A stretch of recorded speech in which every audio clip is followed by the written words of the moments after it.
Bienveillance. Pour la lettre B, on va parler d'une valeur absolument fondamentale dont on parle beaucoup de nos jours. C'est une valeur très à la mode, mais qui n'en demeure pas moins essentielle, je pense. C'est la bienveillance. Pour Matthew Lipman, comme on l'a dit, la pensée philosophique, elle s'exerce selon 3 dimensions, la créativité, la critique et la bienveillance.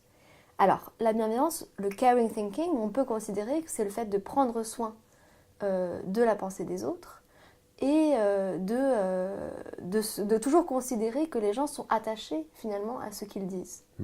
Alors, qu'est-ce que tu en penses? Est-ce que tu peux développer un petit peu et nous expliquer ce que c'est que la bienveillance, le caring thinking, et pourquoi est-ce qu'elle est si importante pour philosopher en communauté? D'abord, je suis assez d'accord avec la définition que tu proposes, à savoir que la bienveillance, c'est le fait de prendre soin à la fois des autres, de soi, et aussi des mots qu'on utilise, de la justesse des mots qu'on utilise dans le cadre d'une communauté de recherche. C'est un peu la dimension éthique, en fait, du processus qui est en jeu dans une communauté de recherche, la pensée bienveillante ou le caring thinking. L'exemple qui me vient rapidement en tête, c'est la lettre d'amour qu'on peut écrire à une personne, par exemple, en disant Chère Johanna. Non, c'est pas Chère Johanna que je voulais écrire, en fait. C'était Très chère Johanna. Non, c'est pas Très chère Johanna, c'est Mon amour. Et on voit bien à ce moment-là qu'il y a une préoccupation pour la justesse des mots, mais tout en même temps, en étant en train de penser à la personne à qui on écrit ces mots-là.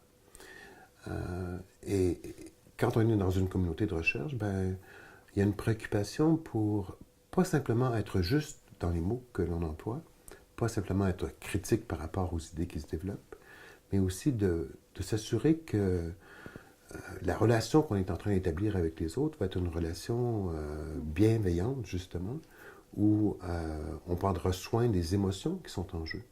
Parce que c'est une pensée qui est reliée aussi aux émotions.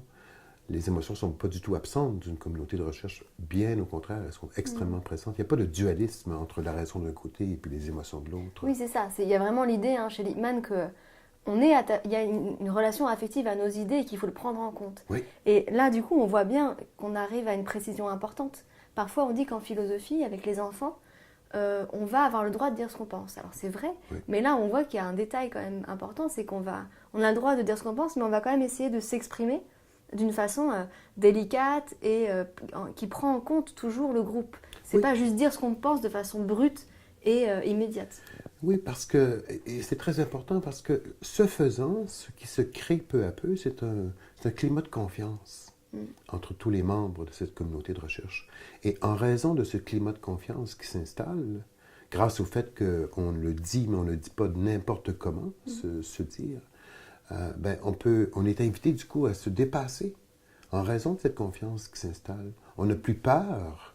On a même le courage d'aller au-delà de ce qu'on pourrait imaginer si, justement, en raison du fait qu'il n'y aurait pas de confiance, mais là, on arrêterait. On dirait, vaut mieux se taire parce que si je dis quelque chose, on va me rentrer dedans, point. Et puis, alors, la bienveillance, le caring, le prendre soin, est tout aussi important que la pensée critique ou la pensée créative. C'est même que là, on voit que la bienveillance, l'atmosphère bienveillante, est la condition de possibilité même de l'acte de philosopher en dialogue. Parce que si on n'ose pas parler, si on n'ose pas penser, parce qu'on se dit que les autres vont être malveillants, Oui. Ça s'éteint, tout s'éteint. Tout à fait. Lippmann, à quelques reprises, a fait des schémas, un peu le diagramme de Venn, là, avec la pensée critique d'un côté, la pensée créative de l'autre et la pensée attentive en dessous, avec l'intersection qui étant la formation d'un jugement plus raisonnable. Mais il m'arrive souvent, moi, de penser que le caring thinking entoure, en fait, la pensée critique et la pensée créative. C'est parce que la pensée bienveillante se déploie dans une communauté de recherche que la pensée critique et la pensée créative peuvent elles-mêmes se déployer.